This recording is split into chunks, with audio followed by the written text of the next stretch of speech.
जैसे राजा जनक थे और सीता उनकी पुत्री थी, उनका ब्याह कर दिया। राजा जनक को पता था कि उनको वनवास मिल गया और वो जंगल में भटक रहे हैं, 14 वर्ष भटकेंगे, तो वो कर सकता था मदद अपनी बेटी की। राजा था, बहुत ही अच्छा राजा था, बहुत अच्छा धनवान राजा था। तो वहां जंगल वहां भी थे, अपना बेटी को और दामाद को वहां जंगल में बैठा देता कि ले भाई तुम अपने वन में रहो और खाना पीना यहां से जाएगा, खूब सुविधा दे सकता था। लेकिन नहीं,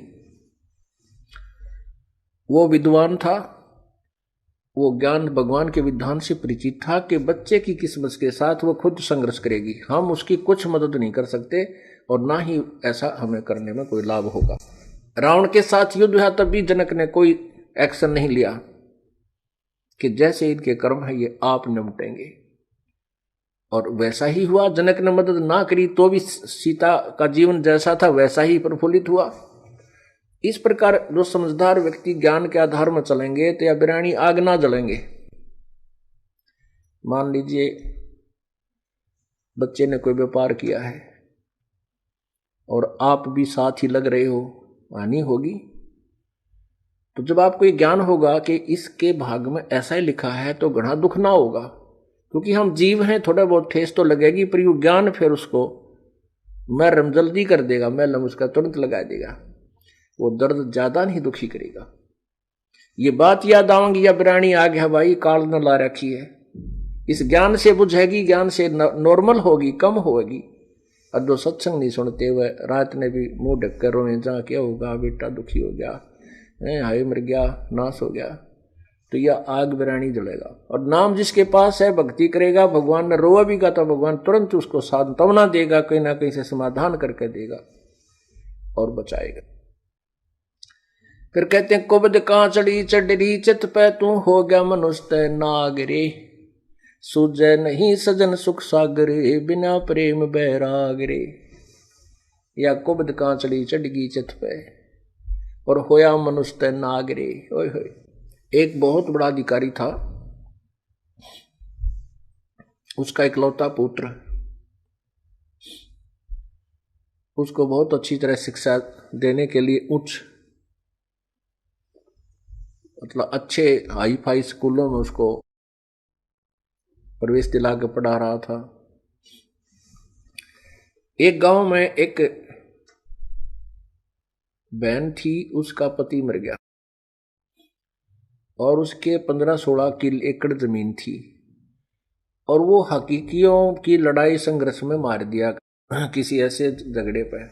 तो उसको चिंता होगी थी कहीं तेरे बेटे ने भी ना मार दे, इकलौता पुत्र था उसका भी माई का। वो अपने बेटे को लेकर के अपने पियर में रहने लगी, अगर इसको वहां पाल दूंगी, और वो जमीन दे दी ठेके पर और वहां से अपना सामान ले जाओ गुजारा कर रही थी।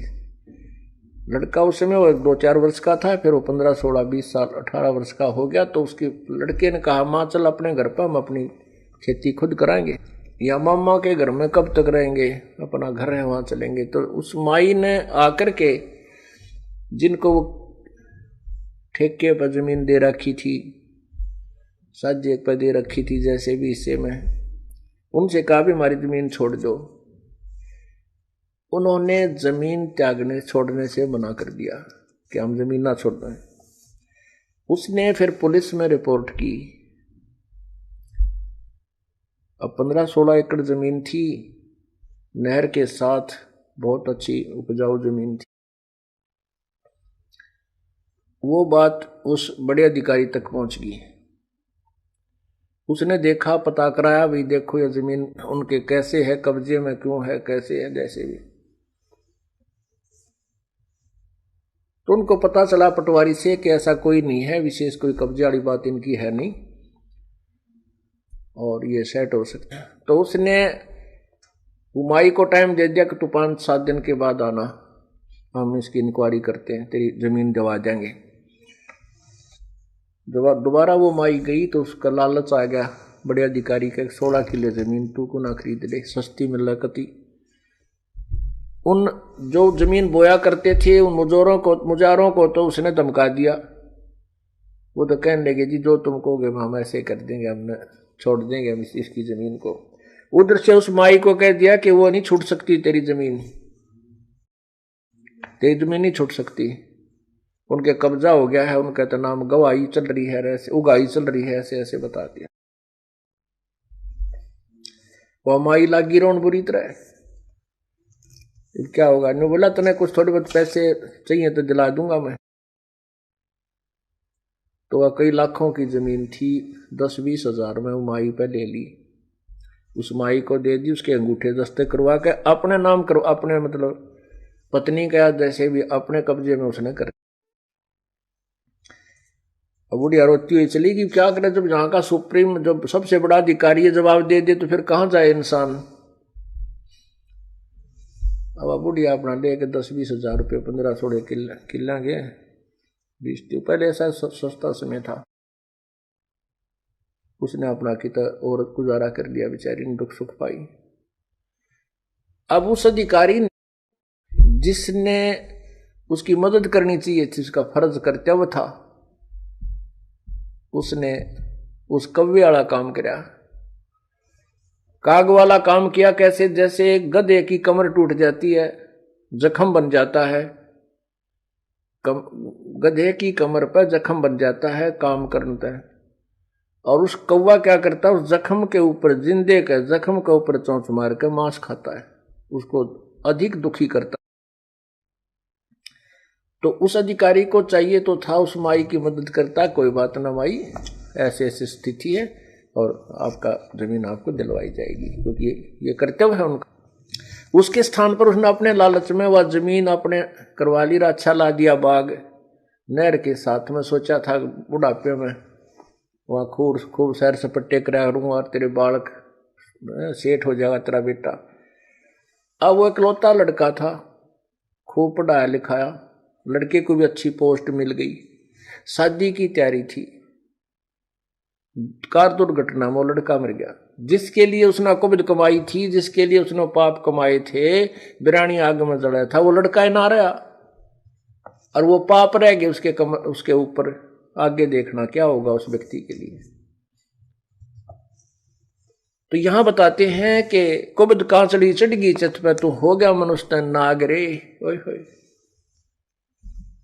अब उस नाग जैसा काम कर दिया, डंक मारा उसने, अमाई बर्बाद होगी। अपने स्वार्थ के लिए वह जमीन उसने अपने नाम करा ली। अब वो लड़का है ना रहा जिसको सुखी देखना चाहता था, उसने कितना दामाद बरतेंगे, पड़ोसी लेंगे, भाई बंद बांटेंगे, और वो बनेगा गधा लंबी कमर का।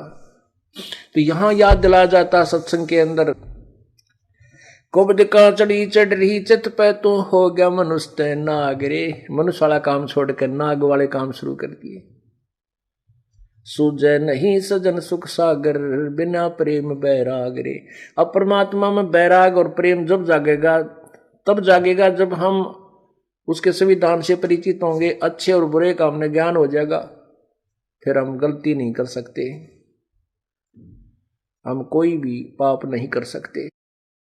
हाथ कांप जाएंगे हमारे जब हम पाप करने लगेंगे।